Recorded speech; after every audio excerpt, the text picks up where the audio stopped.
사도행전 26장 1절부터 12절입니다.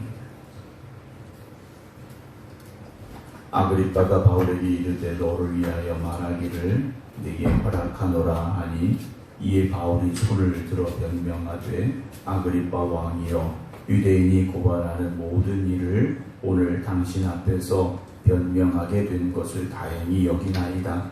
특히 당신이 유대인의 모든 풍속과 문제를 아심이니이다. 그러므로 내 말을 너그러이 들으시기를 바라나이다. 내가 처음부터 내 민족과 더불어 예루살렘에서 젊었을 때 생활한 상황을 유대인이 다 아는 바라. 일찍부터 나를 알았으니 그들이 증언하려 하면 내가 우리 종교의 가장 엄한 팔을 따라 바리새인의 생활을 하였다고 할 것이라. 이제도 여기 서서 신문받는 것은 하나님이 우리 조상에게 약속하신 것을 바라는 까닭이니 이 약속은 우리 12지파가 밤낮으로 간절히 하나님을 받들어 섬김으로 얻기를 바라는 바인데 아그리빠 왕이여 이 소망으로 말미암아 내가 유대인들에게 고소를 당하는 것이니이다. 당신들은 하나님이 죽은 사람을 살리심을 어찌하여 못 믿을 것으로 여기나이까. 나도 나사렛 예수의 이름을 대적하여 많은 일을 행하여야 될 줄 스스로 생각하고 예루살렘에서 이런 일을 행하여 대장들에게서 권한을 받아가지고 많은 성도를 옥에 가두며 또 죽일 때 내가 찬성 투표를 하였고 또 모든 회당에서 여러 번 형벌하여 강제로 모독하는 말을 하게 하고 그들에 대하여 심히 격분하여 외국 성에까지 가서 박해하였고 그 일로 대제사장들의 권한과 위임을 받고 다메섹으로 갔나이다. 아멘. 할렐루야. 지난밤에도 함께 하신 하나님께서 오늘 하루의 삶에도 크신 은혜를 더하실 줄로 믿습니다. 온라인으로 함께 예배드리고 계신 김정문 장로님, 박정순 권사님, 김건욱 권사님, 김병덕 장로님, 박영유 권사님, 안친환 권사님, 김효 권사님, 조태경 권사님, 김경호 장로님, 안금영 권사님, 마도식 권사님, 김성자 권사님, 이미경 권사님, 박성준 집사님, 정정희 집사님, 박명하 권사님, 정봉 권사님, 주님의 이름으로 축원합니다. 박명하 권사님은 장로님께서 분이 치우신 것 같아요. 우리가 살다 보면 좀 남들에게 꺼내놓고 얘기하기 어려운, 쉽게 말하면 좀 부끄러운 일들이 있게 마련입니다. 그래서 사실 남들에게 나의 좋은 모습을 보여주고 싶고 나의 잘했던 것들만 얘기하고 싶은 게 우리의 똑같은 마음이겠죠. 근데 오늘 바울은 자신의 부끄러웠던 모습을 22장에서도 그리고 오늘 26장에서도 다시 꺼내서 말하고 있음을 보게 됩니다. 왜냐하면 바울에게 있어서 그 일들은 물론 부끄러운 일들이 맞지만 자기가 복음을 알지 못했던 때였기 때문에 바울은요 그 말을 할 수밖에 없었다라는 것이죠. 우리가 바울이 주님 만나기 전에는 유대교인이었고 또 주님 만난 이후에는 기독교인으로 바뀌었다, 그리스도인으로 바뀌었다라고 이렇게 생각을 합니다. 그러나 다른 게 아니죠. 구약과 신약이 다른 게 아니듯이 유대인들이 믿었던 유대교와 그리고 신약에 와서 주님이 오신 이후에 그리고 성령의 임재 이후에 그들이 믿었던 그리스도교는 다른 게 아니라는 겁니다. 다른 게 아니죠. 그래서 개종했다 이런 표현이 맞지를 않습니다. 왜냐 바울은 철저하게 유대교의 가르침을 공부했고 그리고 배웠고 지키려고 노력했던 사람이에요. 그런데 그가 주님 만나고 나니까 무엇을 깨달았느냐? 내가 주님을 알지 못했더라는 거죠. 자기가 더 깨달아 알았어야 되는데 하나님께서 이 땅에 보내신 예수 그리스도가 우리의 구세주로 오셨음을, 우리의 메시아였음을 알아야 되는데 내가 그걸 몰랐다라는 거죠. 지금도 정통 유대교에 속한 이스라엘 사람들, 유대인들은 메시아를 기다리며 살고 있죠. 아직 오지 않았다라는 겁니다. 예수님 당시에도 그들은 그랬더라는 거죠. 하나님께서 메시아를 보내셨음에도 불구하고 그들의 메시아로 인정하지 않았고 대적했고 그래서 십자가에 죽였다라는 것이죠.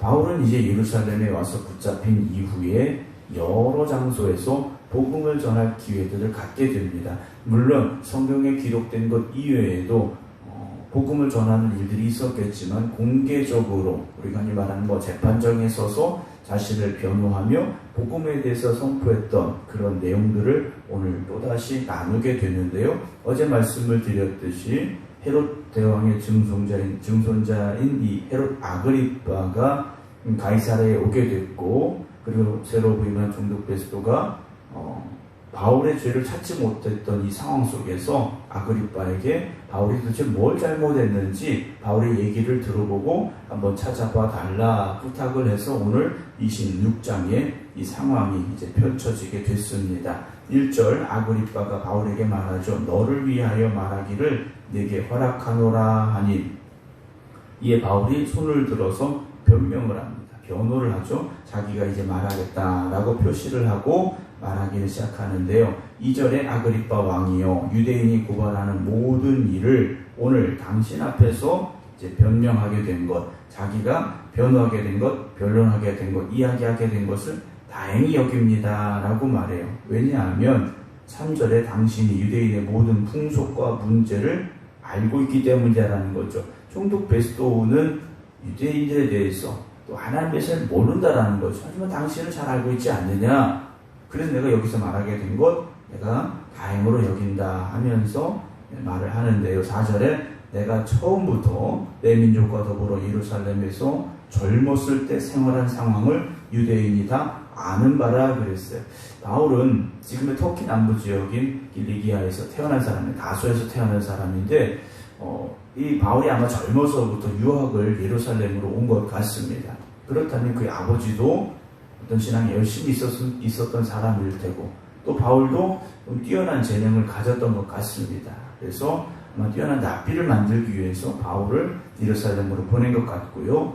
바울은 예루살렘에 와서 좋은 선생님들 밑에서 철저하게 신앙의 교육을 받았던 사람입니다. 그래서 그 상황에 대해서 이야기를 하는 거예요. 내가 여기 어렸을 때부터 와서 예루살렘에서 생활했던 상황을 유대인이 다 알고 있고, 5절에도 일찍부터 나를 알았으니 그들이 증언하려 하면 내가 우리 종교의 가장 엄한 팔을 따라 바리새인의 생활을 하였다고 할 것이다 했습니다. 우리는 바리새인 그러면 그리 좋지 않은 이미지를 가지고 있습니다만, 그 당시에 바리새인들은요 구약의 율법에 철저한 사람들입니다. 그러니까 율법이 목숨보다 중요한 사람들이에요. 주님께서 며칠 안 무덤 같다고 말씀하셨습니다만, 왜냐하면 그들의 그 삶 속에 정말 하나님의 뜻이 담겨져 있지 않고 외적인 모습이 더 중시됐기 때문이긴 합니다만, 어쨌든 그들이 겉으로 보여줄 때는요 철저한 율법에 매여있는 삶을 살더라면 이게 얼마나 불편하고 힘들었겠습니까? 그런데 바리새인들은요 그렇게 살았고, 그 중에 한 명이 누구냐? 바로 이 바울이었다라는 거죠. 6절에 이제도 여기 서서 신문받는 것은 하나님이 우리 조상에게 약속하신 것을 바라는 까닭이니 메시아를 누구나 다 기다리고 바라고 있다라는 거죠. 바울은 바리새인의 생활을 했다라고 말합니다.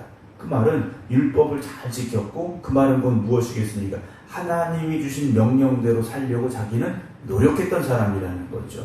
그 말씀에서 벗어난 적이 없다라고까지 말하고 있는 겁니다. 그리고 그 하나님의 말씀에서 벗어나지 않았고 하나님이 보내시겠다고 하신 메시아를 우리는 다 기다리며 살았던 사람들이다라는 거죠. 7절에도 이 약속은 우리 12지파가 밤낮으로 간절히 하나님을 받들어 섬김으로 얻기를 바라는 바인데, 아그리빠 왕이여 이 소망으로 말미암아 내가 유대인들에게 고소를 당하고 있습니다. 그래요. 아니 내가 지금까지, 그리고 우리 이스라엘 민족 전체가 메시아를 기다렸고, 그리고 그 오신 메시아에 대해서 내가 얘기하는데 그 메시아를 전해내는데 내가 지금 고소당했다 이 말이죠.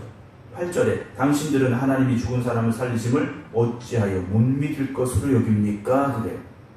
이상하다라는 거죠. 아니 천지를 창조하신 하나님을 믿고 있는 이 이스라엘 백성들이, 이 유대인들이 아니 하나님께서 죽은 자를 살리셨다라는데 그걸 왜 못 믿느냐라는 겁니다. 구약에도 죽은 자를 살리신 하나님께서 왜 지금 예수 그리스도께서 십자가에 달려 죽으셨다 부활하신 것에 대해서 왜 못 믿느냐라는 거죠. 여러분, 하나님의 말씀은요 우리가 믿지 못할 말씀이 없지 않습니까? 다 믿어야 될 말씀이라는 거죠. 그런데 이건 되고 이건 안 되고, 누구한테는 되고 나한테는 안 되고, 우리가 이렇게 하나님의 말씀을 구분짓지 말자라는 거죠. 하나님의 말씀은 살아있는 말씀이고요, 능력의 말씀이고요. 그렇다면 지금도 그 말씀은 그대로 이루어지는 것을 우리가 믿어 고백해야만 된다라는 것이죠. 9절에 나도 나사렛 예수 이름을 대적하여 많은 일을 행하여야 될 줄로 스스로 생각했다라는 거죠. 이 하나님이 주신 생각이 아니고 자기 스스로 생각했다라는 거죠. 자기 스스로 생각한 겁니다. 베드로도 어땠습니까? 주님의 수제자였습니다. 주님 곁에서 3년 동안 말씀 들었던 베드로입니다. 그런데 그가 어떻게 됩니까? 자기 생각으로 살았다라는 거죠, 결국은. 그러나 이후에 어떻게 됩니까? 성령께서 그 안에 임재하시고 역사하실 때 그 뒤로는 어떻게 되는 겁니까? 내 생각이 아니라 하나님의 생각대로 사는 사람이 됐다라는 거죠. 바울도 그 고백을 하는 겁니다. 율법의 박사였고 율법에 철저했고 그 율법을 목숨보다 소중히 여겼는데 정작 중요한 하나님의 생각과 뜻이 아니라 자기 생각이었다라는 거죠. 우리가 신앙의 열심을 가지는 것 중요합니다. 그러나 신앙의 열심이 내 생각으로 하는 열심이 아니라 하나님께서 주시는 감동으로 행하는 열심이 되기를 주님의 이름으로 축원합니다. 내 생각으로 하는 신앙의 열심은요, 끝이 안 좋습니다. 문제가 생길 수 있다는 거죠. 그러나 하나님이 주시는 생각, 하나님의 뜻으로 하는 열심은요, 합력하여 선을 이루게 될 줄로 믿으시기 바랍니다. 10절에 예루살렘에서 이런 일을 행하여 대장들에서 권한을 받아가지고, 바울이 얼마나 철저한 율법에 매인 사람이었으면 대제사장들이 바울을 인정을 한 겁니다. 그래서 전권을 줘서 많은 성도를 옥에 가두며 또 죽일 때 내가 찬성 투표를 하였고, 그 중에 한 명이 누구였습니까? 스데반 집사였지 않습니까? 11절에 또 모든 회당에서 여러 번 형벌하여 강제로 모독하는 말을 하게 하고 그들에 대하여 심히 격분하여 외국 성에까지 가서 박해했다라고 되어 있습니다. 일제 강점기 시기에 신앙의 핍박이 있었던 때를 우리는 기억하고 있지 않습니까? 그때를 기억하시면 쉬울 거예요. 바울이 그런 사람이었다는 거죠. 그렇게 핍박했던 사람이라는 겁니다. 12절 그 일로 대장들의 권한과 위임을 받고 다메섹으로 라고 말하죠. 그리고 내일 드릴 말씀, 다메섹에서 자기가 어떤 체험을 했는지를 다시 고백하고 있는 말씀을 우리가 나누게 됩니다. 바울은요, 하나님의 말씀을 지킨다고 그 말씀을 지키는 사람이라고 생각했지만 결국 하나님을 대적하는 자기 자신이었다라는 거죠. 그런데 어떻게 된 겁니까? 변화됐다라는 거죠. 아니, 변화됐다는 말보다 깨달았다라는 겁니다. 하나님의 뜻이 어디에 있는지를 이제 진짜 깨달았다는 거죠. 오늘도 우리가 신앙의 열심을 가지고 살아가야 되고, 그리고 말씀을 굳건히 붙잡아야 되는데, 중요한 건 하나님이 주시는 깨달음이 우리에게 있어야 됩니다. 그럴 때 우리의 생각이 바뀌고 보는 눈이 바뀌고요, 우리의 마음이 바뀌고요, 우리의 삶이 바뀔 수밖에 없다라는 거죠. 오늘도 저나 여러분들은 하나님을 사랑하고 하나님의 말씀에 순종하는 사람들이 되어져야 됩니다. 그렇다면 언제나 하나님의 뜻이 먼저가 되시기 바랍니다.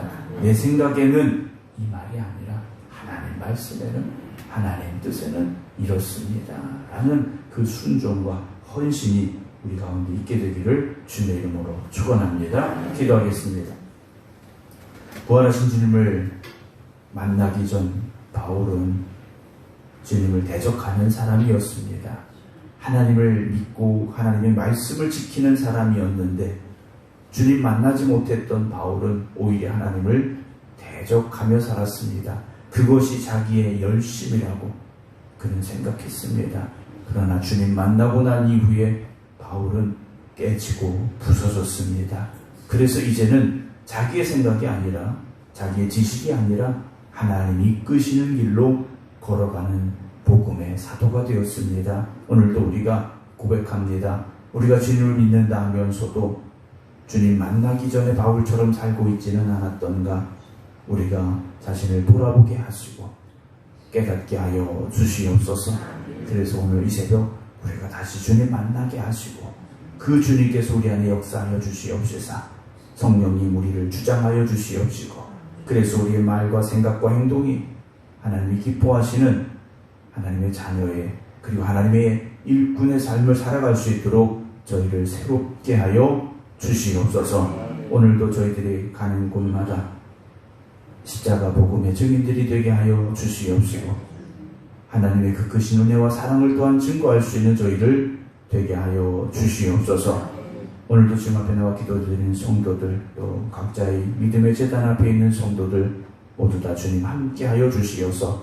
주님과 함께하는 기쁨이 있게 하시고 주님과 함께하는 축복이 있게 하여 주시옵소서. 질병으로 고통당하는 성도들 주님 치유하여 주시옵시고, 삶의 어려움과 문제로 인하여 고민하며 걱정하는 이들 주님 함께 하시사 문제가 해결되게 하시고 고민이 해결되게 하여 주시옵소서. 그래서 주님 앞에 나오는 성도들의 발걸음이 항상 기쁨과 감사의 발걸음이 되게 하시고, 모든 것 하나님이 행하셨습니다 찬양할 수 있는 저희들 되게 하여 주시옵소서.